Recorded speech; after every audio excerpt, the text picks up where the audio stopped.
Hey peeps, Erin Zemwari here. As always, don't forget to like, subscribe. I touched on my last video on something and someone made a comment about, which I hid actually, because the way it was phrased wasn't particularly well phrased, about being stuck in gender roles. And first we have to remember that my posts here are about certain topics. It's not necessarily that I agree or disagree. And gender roles has been something that has re-emerged in the new era as a way to manage your relationship. And there's a woman out there, Alison Armstrong, and she's a lovely woman and men really like her. And her whole thing really is sort of based around gender roles and how the woman needs to be treated and how the man needs to be treated and how you want to treat your other and what role you want to take on. And this idea has progressed more and more. You see a lot of modern YouTube gurus, particularly men, and I'm not saying they're all wrong. There's different threads that are happening here, right? The first one is men that are genuinely trying to make things work, that genuinely want to caretake, which I think is a lovely thing, and I'm not going against that at all. I would argue that it goes both ways, that we all have moments where we have to caretake in a relationship, and sometimes where we have to carry each other, whether it suits our gender or not. However, what they're promoting is that a woman is designed a certain way and she has certain hormones that are not really designed to go out and hunt for the meat, right? And so whilst she could do a form of her own money creation and her own creativity stuff, to do it in that very hard construct, aggressive construct that actually the world is very much built in, she's really not designed for that. And on some level, I agree. On some level, I absolutely agree. And then as the man, they're meant to provide this and that, and the woman's meant to be receptive and nurturing and caretaking and all of these sort of things in a very feminine way. And that when you do this for the man is going to thrive. And when you do this for the woman is going to thrive. And there's a lot of evidence here around how the hormones are going to react and the hormone structure within men and women. And so there is something in it. I'm not completely dismissing the idea. But then I would say that the whole world is built against us. And so the idea that these gender roles that people are bringing forward as a way to relate to each other have become essential is actually because the world is wrong. It's because the construct you're all living in with the 9-to-5 job and you know how we call them the golden handcuffs? It's essentially you're in a modern slave world and you kind of like your handcuffs because they're pretty and they're gold and they're shiny. So you go along with it every day. And there's a lot of you out there that know what I'm talking about. You're in a job you don't really like, but you need the job because it pays for the house. But the reason you have to keep paying for the house is because you have a mortgage, and the mortgage is just another form of golden handcuffs that keeps you tied in. And you need the house. Why? Because if you get the house, then you're going to be safe when you retire. But you might not ever retire. You may actually get hit by a bus tomorrow and you may never get to live your life. And so ultimately you get up every day and you go to work in a box and you work in a box and you work looking at a box and you come back home in a box and you move into a box and you eat out of a box and your whole life is boxed, right? And so for everyone, this is incredibly stressful. And because it's incredibly stressful, we need gender norms within our relationships so that we can help monitor each other's hormones so that everyone de-stresses a bit, because they're so overstimulated out there in the world by a whole lot of stuff that's constructed around them that they don't actually want, that they have somehow found their way to be stuck in, or we have been schooled from birth to be stuck in, that, and it's a bit of both, right? Because we get out of something and then we choose something else and then we stay in it maybe too long, we stay in it and we made a bad choice in the first place, and we feel obligated, or we have that mortgage and it keeps us in it. So then what happens is we go home and we have a fight with our wife or our significant other, our partner of any description, and our hormones are now triggered into more fight and flight response. And then we go to bed at night and we struggle to sleep, or we do sleep, but we actually don't sleep very well, because unless you're measuring your sleep, you probably don't know how badly or well you are sleeping. And then you get up in the morning and it starts all over again. And you're caught on this little, never-ending circle that even when you try to shake the circle, it keeps going. And so when you come home, you need the other to behave in a certain way. You need the other to be something for you. And this is, of course, why so many people got into meditation, because by getting into meditation in the first place, I could down-regulate my system in the first place. And then when I go in my box, to work at my box, to come back in a box, to eat out of a box, to go to sleep in a box, to shit in a box, I could at least take a step back from the fight or flight response that I was in on the daily basis. And the more I meditate, the more I create space for myself by chilling out with my bad self and relaxing and realizing that this is all a dream and it's just a ride. And you can get on and off the ride whenever you like, and you can take a moment and take a pause and just be here right now. When people started doing that, they started needing less from their partners. That's actually true. They started being able to receive their partners as they behaved instead of requiring their partners to behave in a certain way. But of course, it really depends on how you're managing stress. And the problem is that everything that's good for you out there, take a look, yoga, the awareness around oppression of gender, oppression of, and I mean sexes and stuff like that, oppression of people, oppression of color, oppression of all of that stuff. Anytime we got into the conversation of it, we took it to such an extreme, we perverted it.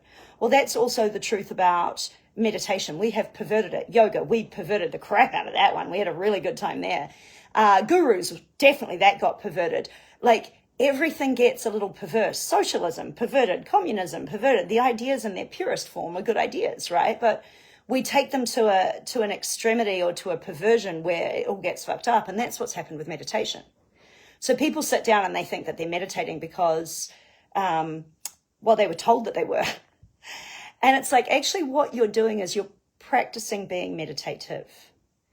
And so what does that mean? Practicing being meditative means you're practicing a quality where you have created space for yourself, where you have loved yourself so much that you took the time to breathe out and be here. That's it. And then when you took that time to breathe out and be here, you went, maybe I can practice that while I'm out there. And so when you go out there, you practice being here with yourself. And then when you're with your partner, you practice being here with yourself. And as you do that, you start to take a step back and you start to see what's actually going on. And here's the problem with all this gender role shit, is that it's going to become perverse. And it already is. We can already see some of these. So you've got different people doing different things, right? Even Alison Armstrong, I believe she tried to make herself safe. And in the process of doing that, what she did was she set up a whole bunch of coulda, woulda, shouldas that you can do with your partner so that she could keep her man after her first divorce, right? Because she got divorced by 28. She started researching this stuff. Then she was married for 28 years. So she set up a system where you could be safe, right? But here's the thing about safety. When you hedge it on another, you're always in fear of losing it. So there's always some part of you that knows that you're kind of walking a tightrope a little bit, because you've hedged your safety on someone else. So I always promote here that you are here to hedge your safety on yourself and on existence, that has carried you through everything so far. I've had a magically dangerous life, I can tell you that much, and I'm still alive. And I'm living pretty nicely. And I'm living pretty nicely because existence carried me. I'm not a biblical person at all, or I'm rather not a religious person at all, but I love that story about footprints in the sand. You always, I looked back over my life and I see that sometimes there was only one set of footprints. And God answers, because that is when I carried you. And I definitely feel there are parts of my life I have been carried through life, and that the right people have shown up because they were gifted to me, because it was what I needed. Something in my whole intuition took me somewhere, and it was the thing that kept me alive. I prayed and the cops didn't ticket me, like so many different things. And so safety is found in existence. Safety is found beyond your body and the primordial ooze of what we all actually are. But this thing with the gender role stuff, and this is where it becomes perverse, is that men are now running around, there are some men now running around going, so women need to be like this. And there are some women running around going, men need to be like this. And we've always been doing this. We've always been running around telling the other one how they should be. And that's the perversion. So the encouragement here is become yourself. Sit down, breathe out, drop into your body, which most of you are not in. 90% of you are not in. Become yourself.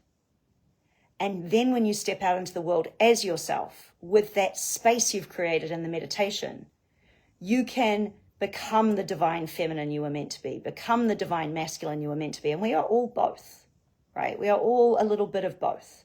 I have a lot of divine masculine traits that I use in my work. And the feminine serves me every day. And in doing that, you can then decide what you want to give the other to support them, and decide what you don't want to give them in the moment. And as you do this, you're going to make better decisions around what's really, truly supportive and what isn't. Because here's the thing about these gender role things. If you start shaping yourself to be the man she needs, if you start shaping yourself to be the woman he needs, you never invite them to become themselves. You are mollycoddling them in their gender need and in their fight and flight response, instead of challenging them to become independent within themselves. And of course, a lot of time in relationship, we don't want the other to be independent, because then they don't need us. And when we don't feel needed, we feel in danger, because we are hedging our safety on them. And therein lies the problem. You need to find safety in yourself, and then you can really have a relating relationship with someone else that encourages someone else to become the best they really can be, independent of you, and vice versa. And it's not without you, it's independent of you. That's different, right? It means they are fully self-sufficient. It means they're fully capable of going out in the world and managing their own stress. That when they come home, they can manage their own stress. If you cannot manage your own stress, you are a poor self-management system. And if you are expecting your partner to manage your stress for you, you're a shitty partner, honestly. And that doesn't mean your partner can't choose to help you there when you need it. But if you expect it, you're a dick. And this gender role stuff, it's creating expectation around that, right? And that is a problem. And it's very hard to move into the gender role archetypes if you don't have a partner. So for those of you out there who are single, and it's like, oh, well, women aren't meant to be out there hunting the meat down, right? Well, how quickly is she meant to move into letting the man do that for her? How quickly is she meant to move into the feminine role from the role that she's currently in, right? And then what happens? We go back to a system where women desperately need men to the point where they take a beating. It's got holes, it's got flaws. I'm not saying that the gender role stuff isn't without its merit. I think there's an acknowledgement there that needs to be done around how women could be living, how men could be living. I think that's true. I think there is something in the hormonal structure. But you can adjust your hormones with meditation too. And that is going to get you around a whole lot of the holes that are in this theory. And there are a lot of holes. The biggest one is, I'm going to stress myself out trying to look after your stress. It's a problem. It's a real problem. What if I don't fucking want to? And I can tell you right now, these days I struggle with needy. I really do. I'm like, nope, not doing it today. Let me know when you've gotten through your neediness, you know? So please like, comment, subscribe. There's a whole lot of stuff I probably didn't say here, but it's something that I've been meaning to address. This gender role stuff, yes, there's something in it. I think there's also something in it from an awareness point of view. When you become aware of what your gender predisposes you to, you can start becoming aware of how that is playing out and actually like messing with you in life. Because we can be unconscious to our need for safety. We can be unconscious to our need for approval, right? We can be unconscious to our need for support. And these are within our hormonal structure, absolutely. And so there's value and use there, but for your enlightenment, not so that you can hug into it and make someone else your like stress management slave, right?